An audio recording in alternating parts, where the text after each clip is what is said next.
चर्चा में आया कीटो डाइट। कीटो डाइट की वजह से हुई मिष्टी मुखर्जी की मौत। फैट की जगह प्रोटीन ज्यादा होना हो सकता है खतरनाक। प्रोटीन ज्यादा होने पर हो सकती है किडनी फेल। किडनी फेल होने से हुई थी मिष्टी मुखर्जी की मौत। हाल ही में एक्ट्रेस मिष्टी मुखर्जी की किडनी फेल होने के कारण मौत हो गई। वह कीटो डाइट ले रही थी। मीडिया रिपोर्ट्स में मौत की बड़ी वजह कीटो डाइट को बताया गया है। एक्सपर्ट की मदद से करें कीटो डाइट का प्लान। कीटो डाइट एक ऐसी डाइट है जिसे कई सेलिब्रिटी फॉलो करते हैं, लेकिन कीटो डाइट को फॉलो करने से पहले इसके फायदे और नुकसान समझना जरूरी है। एक्सपर्ट कहते हैं कि इस डाइट का इस्तेमाल वजन घटाने के लिए किया जाता है, लेकिन इसमें फैट की मात्रा ज्यादा होती है, इसलिए इसे एक्सपर्ट की मदद से ही प्लान करें। क्या है कीटो डाइट?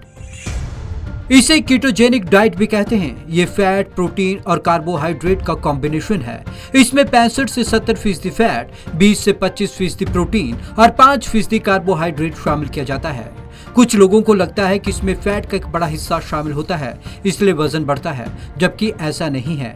अगर इसे एक्सपर्ट के मुताबिक प्लान किया जाए तो वजन कंट्रोल होता है। एक्सपर्ट जब भी किसी को इस डाइट के लिए सलाह देते हैं तो कुछ बातों का ध्यान रखा जाता है, जैसे शरीर को इस डाइट की कितनी जरूरत है, शरीर की लंबाई और वजन। कभी बिना एक्सपर्ट इसे फॉलो ना करें। मिष्टी के मामले में इसलिए फेल हुई किडनी। एक्सपर्ट कहते हैं कि अक्सर लोग इस डाइट को प्लान करने में लापरवाही करते हैं, जैसे फैट और प्रोटीन की मात्रा अधिक बढ़ा लेते हैं। शरीर में प्रोटीन की मात्रा बढ़ने पर सीधे तौर पर दबाव किडनी पर पड़ता है, जो बाद में किडनी फेल्योर का कारण बनता है। कुछ लोग तो यूट्यूब और इंटरनेट से अधूरी जानकारी लेकर कीटो डाइट प्लान करते हैं।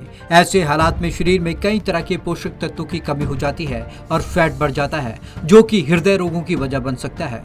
यह डाइट खासतौर पर मिर्गी, पार्किंसन, अल्जाइमर्स और ऑटिज्म के मरीजों के लिए है। डाइटिंग करना चाहते हैं तो खुद से इस प्लान की शुरुआत कतई न करें। कैसे काम करती है ये डाइट? ज्यादातर प्लान में एनर्जी के लिए कार्बोहाइड्रेट ही सोर्स होता है, लेकिन कीटो डाइट में फैट ही एनर्जी देने का काम करता है। ऐसी स्थिति में जब व्यक्ति को एनर्जी की जरूरत होती है तो कार्बोहाइड्रेट न होने पर फैट कम आता है। इस तरह जिनका वजन ज्यादा है उनमें एनर्जी की जरूरत होने पर शरीर अतिरिक्त फैट का इस्तेमाल करता है, जिससे वजन कम होता है।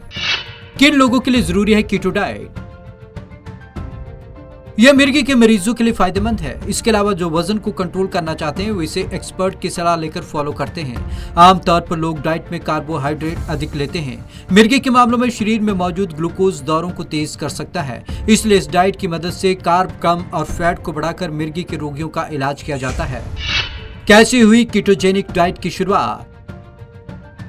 इसकी शुरुआत 1920 में मिर्गी के दौरों को कंट्रोल करने के लिए वैकल्पिक डाइट के तौर पर हुई थी। बाद में इसे मस्तिष्क से जुड़े दूसरे रोगों जैसे ऑटिज्म, पार्किंसंस डिजीज, अल्जाइमर और कैंसर के इलाज में प्रयोग किया गया और सकारात्मक परिणाम देखे गए। इस डाइट के फायदे: ये नींद न आने की समस्या और मेंटल डिसऑर्डर को दूर करती है। चूंकि ये डाइट भूख को कंट्रोल करती है, इसलिए ऐसे लोग जो वजन घटाना चाहते हैं वे इसे फॉलो कर सकते हैं, लेकिन एक्सपर्ट की सलाह से।